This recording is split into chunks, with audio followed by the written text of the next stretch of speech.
Welcome to Vegas Circle with Paki and Chris. And today, joining the circle with us, we're excited to sit down with this entrepreneur that's he's basically leading the Las Vegas blockchain movement. He's a public speaker, was recently speaking at UNLV. He also is the host of the Guestlist podcast here in Las Vegas. We got Mr. Jake Gallen. So thanks for joining the circle, bro. Gentlemen, it is an honor to be here after returning the favor, man. You guys were one of the first podcasts I discovered when I went through my Vegas podcast search about 2 years ago.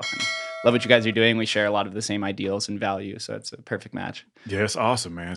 You got a great story, man. Thank you. You're a Las Vegas native. During the pandemic, you got kind of a quick backstory, but you were working in the nightclub industry. And then during the pandemic, you had to pivot and got into the actual podcast space, right? Mm-hmm. So that's how Guestlist podcast started, right? From Yeah. So I was working at Omnia the last 5-6 years as busser, opened it up at the nightclub, and within 2 weeks of the pandemic, I realized that society was pivoting to this more digital, e-commerce-based society. And so I needed to find my way to bridge myself into that creative economy, as it's kind of been labeled now. And I'd always been thinking about doing a podcast. I was a big fan, big consumer of Joe Rogan, Tim Ferriss, all these like solo podcasters. And being from here, I always knew the diverse nature of Vegas, very transient. There's tons of culture. Entertainment's very diverse. The economy is becoming diverse, politically diverse. You could go on and so forth. Yeah. And so I decided that it was a do or die moment that I was going to start a podcast, and got my first 2 guests were nurses who one of them had the first COVID patient in the city. Oh, wow. She worked in the respiratory division. So got a lot of information there, and then tapped into my previous networks, whether it had to do with business, fraternity, Jewish, entrepreneur, whatever, so forth, entertainment. And then it kind of just took off from there. But definitely a huge learning curve at the beginning, which I'm sure you guys have probably experienced the same as well. A lot of iterations of the podcast. Easily. Yeah, I mean, when you guys were supposed to come on my podcast, I left the power cord over at UNLV when I was recording a podcast, and I was like, oh my God, new move right there. Well, that's why we were at the studio. Chris fired me we had a lot immediately. I deleted, I think, our first 2 podcasts. Yeah. Have them come back. Like we had Mike Xavier. And Mike Xavier. He was gracious enough to come back on and redo the podcast, the whole podcast with us. That was a very weird moment. Yeah. What was kind of like your original vision of the Guestlist? Because it changes. Like you got to like readjust. It has. I think the original ideation has kind of stayed pretty much intact. Okay. I wanted it, and you can go back to even episode 0 of the podcast, where very cringe, very monotone. But to see your skills improve is awesome. But the original idea was that it was a tool for entrepreneurs in Vegas to be discovered. But then I can also learn their story as well. Because Vegas is it's a very siloed town. The entertainment industry all communicates with each other, right? Everyone's the who's who on the strip, and red velvet ropes and cool openings and stuff like that. But the internal marketing of Vegas is very bad. The community doesn't communicate with each other. I don't know if that's because of the temptation on the strip that you could just go out and party. And so that many people don't want to go off and build some of their own products. And so I felt like it was my purpose to fulfill that goal. And so it's really just taken a life of its own at this point now. Yeah. And so it's really stayed pretty firm to the original idea. I just didn't think it would blow up as fast as it did. I decided to choose 2 podcasts per week to stay relevant, but also keep myself busy as well. Yeah. And now I have to say no to people, which I don't like doing. I don't like being a gated institution of telling people no or vetting them and basically saying like, hey, you're not worthy of my show. But it's kind of gotten to that point now where now that I'm going to begin scaling the team out, now I can hopefully in the future do 3 per week or maybe 10 per month, which can assist in that. Yeah, you're kind of saying that where it's like Vegas, people are screaming for an opportunity to appeal to the masses. We really don't have that outside of standard kind of media.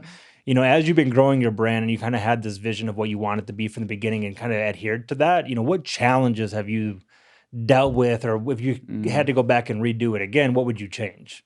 I think the inherent challenge of Vegas in terms of it being less educated or being perceived as less educated is an uphill battle. It's only about 50% of the United States really listens to podcasts, but audio consumption is definitely on the rise. The podcast industry just reached over $1 billion in advertisement, which is still 5% of the TV ad revenue, which is over $50 billion. So it's just going to continue to dramatically increase. Yeah. And with with Vegas specifically, the majority of people aren't here for education. They're in the entertainment industry, so they're not going to listen to entrepreneurial based podcasts. If you do bring on somebody who's a celebrity in the music industry, or they're a very well known host or something like that, those get a lot of downloads. But for somebody who's building, I don't know, a software store or a cabinet furnishing store, anything like that, people don't really want to hear it yet. So you kind of have to just know that you're building this journey and this path that is going to at some point hit that network effect that you want to get.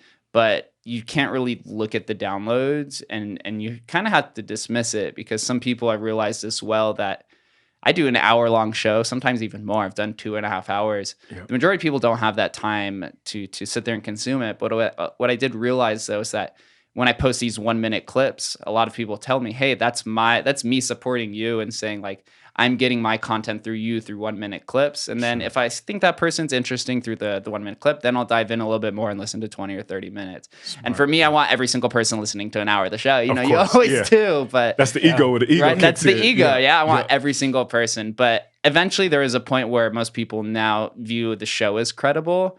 And so you don't really, the numbers don't really mean anything, because now I can, with your social influence or however you want to call it, people will perceive that person across from you being credible, and then that's giving them the opportunity without even having to receive as many downloads as you would like. Yeah, it's very interesting you say that, because, you know, when we first started the podcast, that was my vision. It wasn't necessarily to educate the masses, but get my own personal education from people who are actually doing the things that I would hope to do. And, you know, it's funny because most people, you know, they all want to start their own business. They all want to be entrepreneurs. They all talk about it, but a lot of people don't implement it.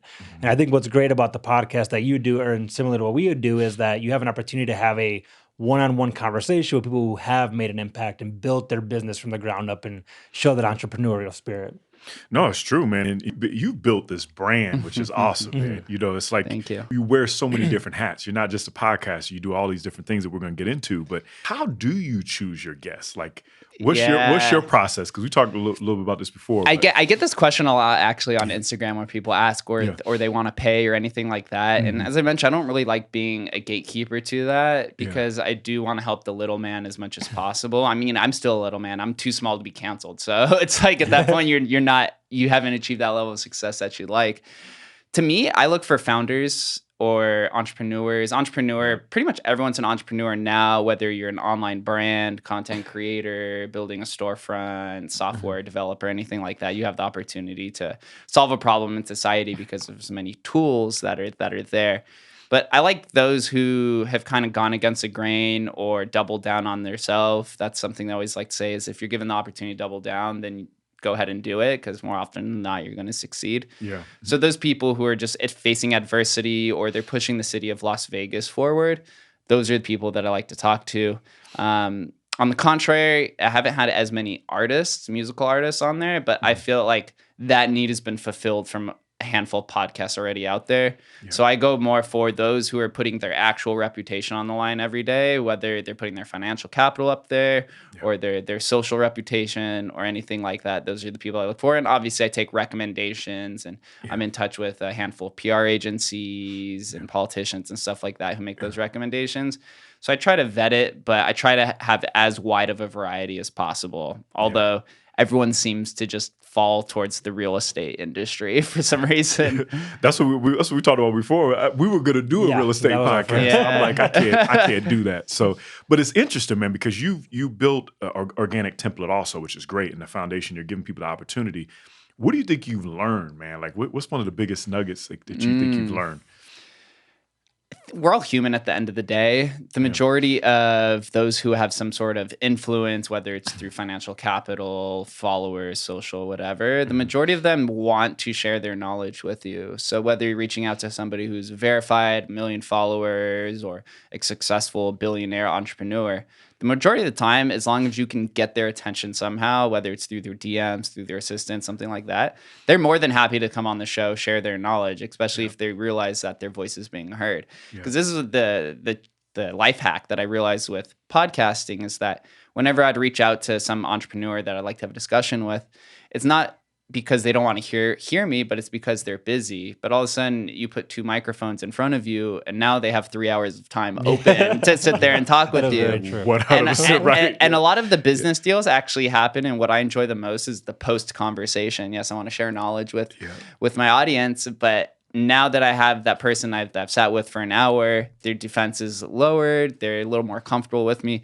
Yeah. Now I could pitch to them whatever I've been thinking on, or whatever social connection that I want to make. And so it makes it that much easier to strike a business deal or potential collaboration. Yeah, people get into podcasts, I think, for various reasons. Whether like me, for the opportunity to learn from people specifically, maybe an opportunity to teach people about something that you're hoping to teach them. But ultimately, there is also a financial aspect to it. And it comes where you want to create sponsorships, you want to network, and you want to build your personal brand and monetize it. How have you kind of dealt with that portion of the podcast and creating those relationships? Yeah, advertisement is something that most people have their eyes set on, but that was something I never had my eyes set on. Yeah, same. It was like a side effect. Within like 2 or 3 months of starting the podcast, I had dozens of people ask me, like, when are you going to monetize the podcast? But what they don't realize is the monetization comes from using your podcast as leverage to build something else, right? Because now you're a credible person, you have all these networks. Yep. Now you could take that, if you're smart, and you can build a blockchain movement, or you can build a coaching business, or you can build a digital marketing agency, or whatever that it can extend to. Yeah. So those who are short-sighted, shoot for the advertisements. I was sponsored by Manscaped for a little while. That sponsorship has ended now. Yep.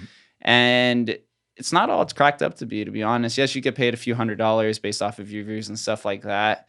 But now you may lose some followers because they hate ads, because let's be honest, everyone hates ads. And now you could be perceived as a sellout or whatever. Yeah. But I wanted that brand recognition, because Manscaped's the number 2 most notable podcast sponsor in the world. Yep. They sponsor Joe Rogan and all these other people. And I also wanted to see what they looked for from the other end. But I don't see myself having a sponsor anytime here in the near future, unless it's a brand that's really important to Vegas or important to me. But the majority of those who find some sort of success is using your podcast as leverage to build something else. Look at Joe Rogan with the On It, and Tim Ferriss with his consultation agency, and all these other ones. It's the exact model that everyone does. Yeah. It's huge, man. I mean, I love your perspective. That's why we vibed from the first time we met. Is you've got a great perspective on life, and you got a great perspective on not just being tunnel vision. You know what I mean? And then taking advantage of those opportunities. I love your perspective about just building a business in Vegas, right? So building a business in Vegas, what would you say you've seen? Because I know you know the tech space and things along those lines, but what would you say that one of the biggest things you've seen to build a business here? It's an uphill battle, because the majority of people are groomed to go on the strip and make 6 figures serving drinks, which is in high demand all the time, and you can do it pretty easily. But then most of those people tend to just kind of check out. A lot of people just would dream of making 6 figures, which is awesome. It's awesome compensation, but it's not enough to go out and leave like a lasting impact on anything. So I think the temptation out here is a big hindrance towards economic building. So the majority of those who are out here building, there hasn't been a blooming tech space at all. It's starting to now, because of no state taxes and all these tech companies that are leaving California. But Vegas has been very siloed to the entertainment industry. So you have seen a lot of businesses surrounding, escorts and modeling and artistry and things like that. But there hasn't been as much innovation. So I would like to see that happen. Vegas has always operated in this like 3D model. And what I mean by that, it's a very what you see is what you get on the strip. It's done a really bad job at providing the 4th dimension, which is the tech overlay, right? Integrating internet communities and tech applications and cryptocurrency, which I'm working on, and all these other things. So that's the communities that I try to find myself in. And I see a lot of movement for that. But Vegas is just the big hindrance of building a business in Vegas, is that there just haven't been enough resources until recently. Yeah, it's kind of interesting because, we have, at one aspect, money, affluence everywhere. It's a huge amounts of money. And then I think most people to get to that point have to be an entrepreneur. And do you think it's kind of like we're instilled to have the get rich quick model where you have somebody put 25 cents on a slot machine, now they're millionaires. So everybody wants an immediate impact instead of working for it? Yeah, Vegas is an instant gratification town. Very much. Whether you're getting drinks from a beautiful cocktail server and then you tip her money, that's instant gratification. And you see the rise of all the different sports bettor and online betting, and now Caesars and William Hill have a sponsorship, and all these other companies. Is that seems like everyone's a sports bettor out here now, right? Because they want the instant gratification, they want that big hit. Obviously, on the contrary, the casinos win the majority of the time, so it's basically a losing business. Same goes for gambling and all these other alternative things as well. So yeah, Vegas has always been an instant gratification town. There hasn't been as much longevity with the foresight, and those who did, like Steve Wynn and some of the pioneers on the Strip who had the long-term intentions, are those who ended up succeeding. But now we have to build off of the entertainment industry and off of tourism to peasancy. And those who do find success in that are going to be the next pioneers of Las Vegas. Yeah. What's interesting about you too is you touched a little bit about the Bitcoin. Right? You got in Bitcoin early, right? From my understanding, 2017, April 2017. That's the first time I purchased. So for people like myself, Chris knows it better than me. What would you say Bitcoin is? Like what for like the simplest way to be able to explain it? Self-sovereignty. Okay. And what I mean by that is it gives you the power to possess your own wealth. The majority, for pretty much the majority of human history, your wealth was stored in a bank, but you don't own that money when you have your wealth stored in there. They have to give you permission to use it. So let's just say I have $1 million in the bank, right? If I wanted to pull out all $1 million, there's multiple parts of the bank that has to approve that to happen. But it's my money. Why do I need your permission? Like that never made sense to me. So when I came across Bitcoin and saw that you possess your own wealth, but also that it was increasing on average of 200% per year annualized, just seemed like the next generation of savings technology. But then as you go down the crypto rabbit hole, which is what it's described, and once you go down there, you'd never leave. There's no one who's ever entered the crypto industry that actually left until they made like an exorbitant amount of money and wanted to build their own project. But it's a momentum and faith-based system that's proven through mathematical computation, which the fiat system is backed by the government. And what is the government backed by? It's backed by the military. And so basically the dollar only has value because the military of the United States says that if you don't accept this as the world reserve currency, then you're going to have to face the wrath of our military.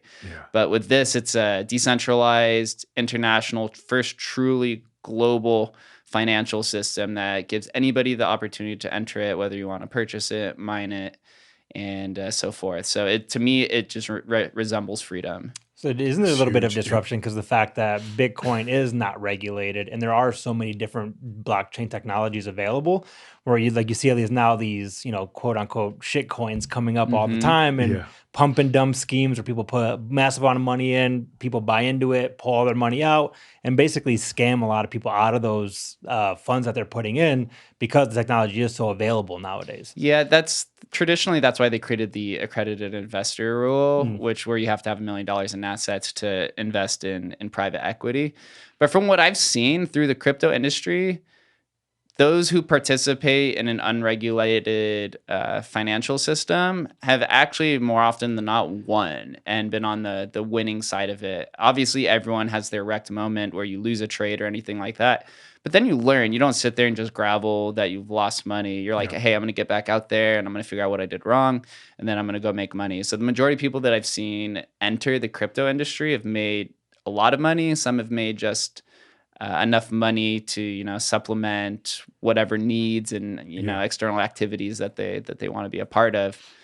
But it's completely unregulated. It's trying to be regulated, and it definitely undermines the power of a lot of these different corrupt political systems, whether you're referring to the United States or North Korea, Russia, China. China's banned it. So a lot of these communist countries have banned it. We just saw in the infrastructure bill, I think this was 2 days ago from the time of this recording, they were trying to regulate crypto super hard. And then we saw a bunch of Republicans come out and say, like, we can't regulate this technology because no one here actually understands what it is. So we need to further educate our own politicians on this growing industry that's worth literally $2 trillion and it's going to keep exploding from there. Unreal. Yeah, and the underlying technology Unreal. that built Bitcoin, the blockchain technology, it's going to be impacting all facets of our life. Eventually 10, 15 years from now, every single portion of our life is going to be pretty much ran on blockchain. Real estate transactions, medical records, even like you said, casino. Could you imagine going to a casino where instead of using chips, you are going to be using a cryptocurrency instead of a chip on a card?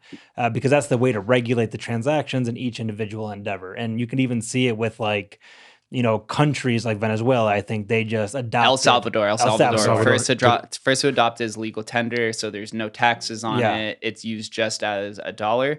And there's been about 10 Latin countries that have signaled that they plan to do the same thing, and they're introducing new legislation to get that going, because El Salvador has been suppressed by the US dollar, as we saw last year in 2020. They printed more money. They're printing more money again for the infrastructure bill.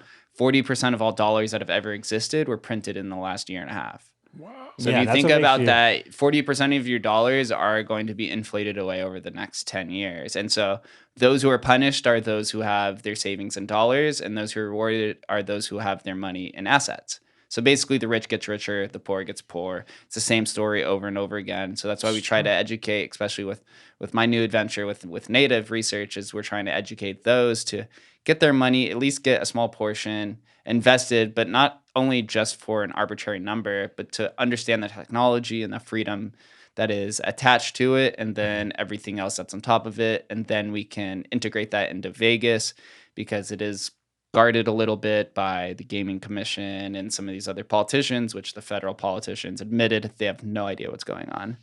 Yeah, you can see it can kind of go either way. Either they ban all cryptocurrency, or it basically takes over all facets of our life. Yeah, at this point, it's beginning to take over. It's such a large movement that you can't shut down because it's decentralized. There's thousands or tens of thousands of nodes that are operating and have the transaction history, and even satellites. So even if you shut the internet off, it can still operate freely. That's freaking crazy. It's just crazy. Really, that's why I wanted to get into it. That's absolutely crazy. It warps my mind when you could talk about how it works, and it's so beautiful. It's such a good technology that should be implemented into Vegas, as we discussed through this conversation, right? Vegas has faced a big hurdle in terms of innovating outside of the Strip.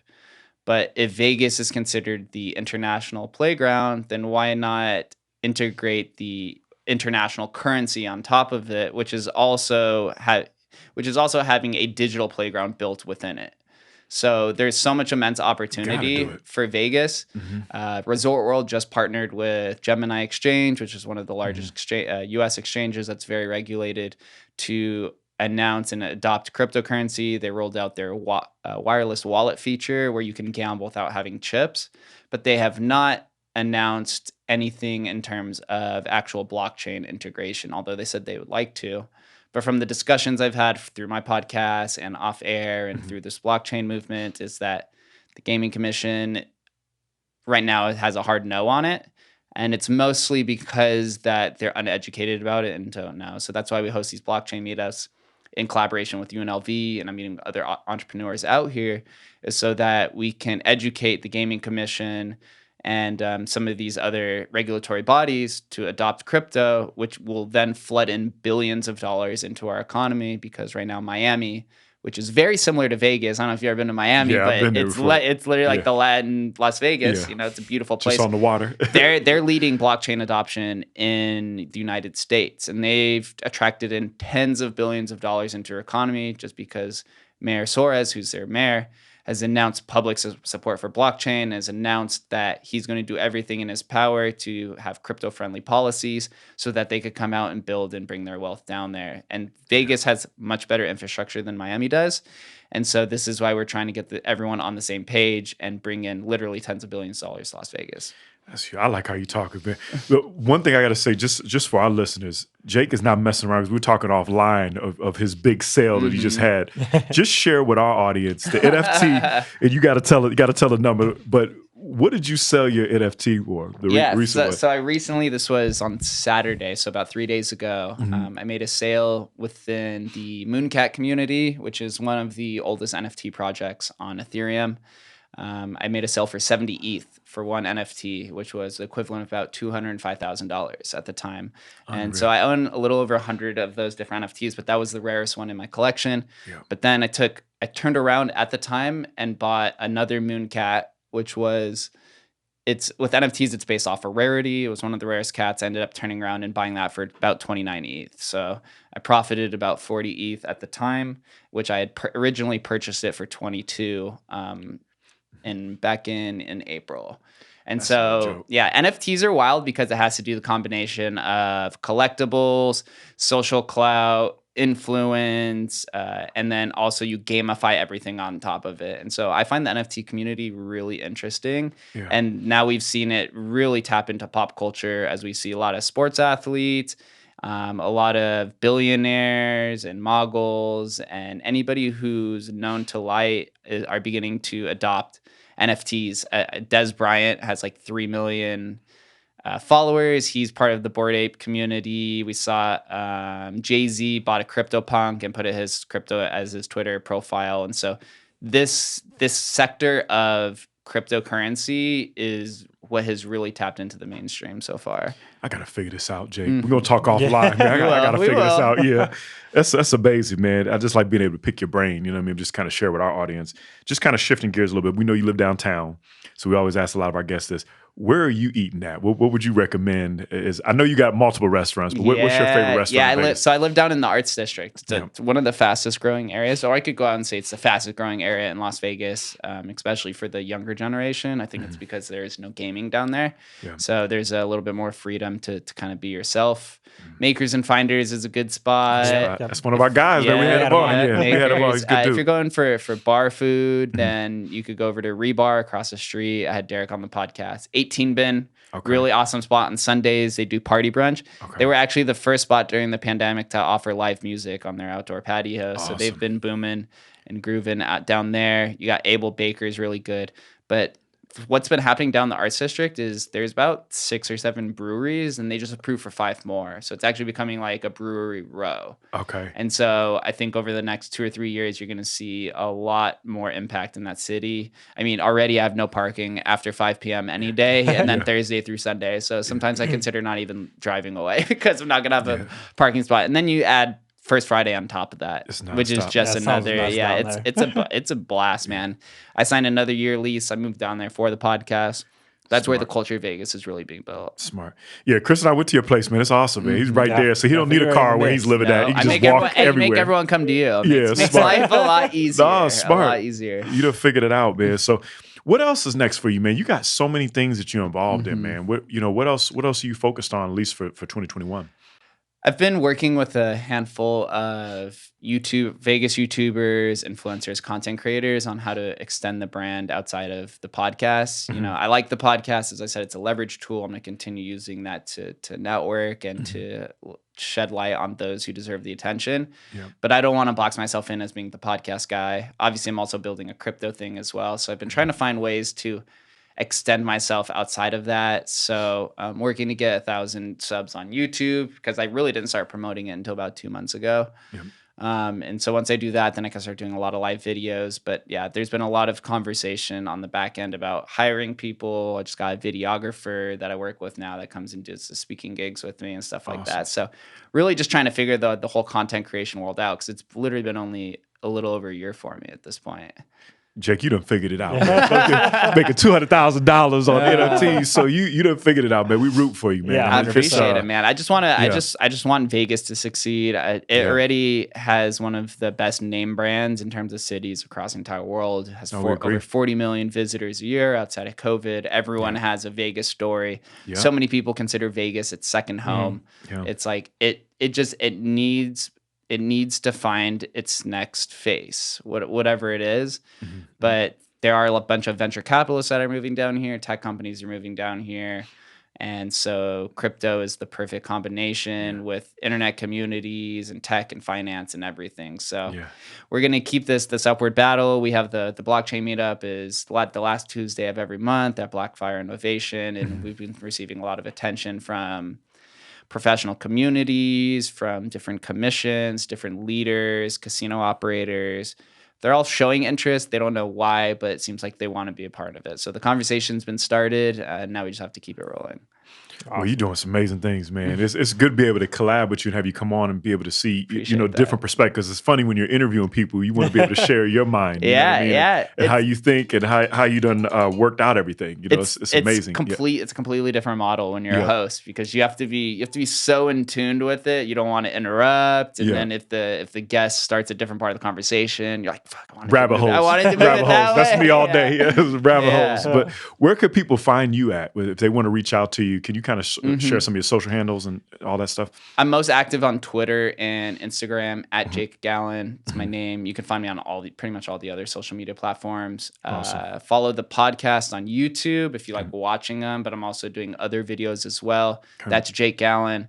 And then Jake Gallen's Guestlist podcast on Spotify, Apple Podcasts, and all the other podcasting platforms. Very simple. You can type in Jake Gallen. I've tried to brand it that way as my name just to make it easier across the board. Awesome. Well, Jake, you're doing some amazing things, man. Yeah, it's great to be able to learn, man. We got to learn more about this NFTs so I can come up. So hey, I'm happy, man. Come to our meetup. You can learn. Look, Dwight's coming too. We were talking about it offline. So we're going to definitely be at the next one. You said every Tuesday, the last Tuesday. The last Tuesday every month's a blockchain meetup. There's also satellite meetups that have been happening now. There's an actual NFT meetup that's been happening. That's been hosted by Open NFT. Okay. He's been doing a really good job at that. That's the first Thursday of every month. And the place changes. Now there's a Cardano meetup. I've heard there's a DeFi meetup that's going to be happening. And so all these different sectors are starting to pop up. You'll see Chris and I popping up in all of them to try to get, We use our blockchain meetup as the hub so that some of those can come in and present. We get presentations, workshops, just simple conversation, focused breakouts, etc. So we're beginning to build that as much. We've had 2 so far. We had about 50 to 60 people, both meetups, with a different crowd each time. So it's only going to continue to grow from here. So hope to see you guys there. Yeah, we're going to be there, man. So we appreciate you seriously, man. You got doing some amazing things in Vegas, and you're going to continue to keep growing. So you can definitely check us out at thevegascircle.com. Make sure to subscribe with Jake on his podcast and subscribe with us also. So appreciate you, bro. I appreciate Paki and Chris. Thanks for having me on here. Been waiting for this moment for probably 2 years now. There we go. I'll be there. So we did it. Yeah. Appreciate you. Appreciate you. No doubt. Thanks, man.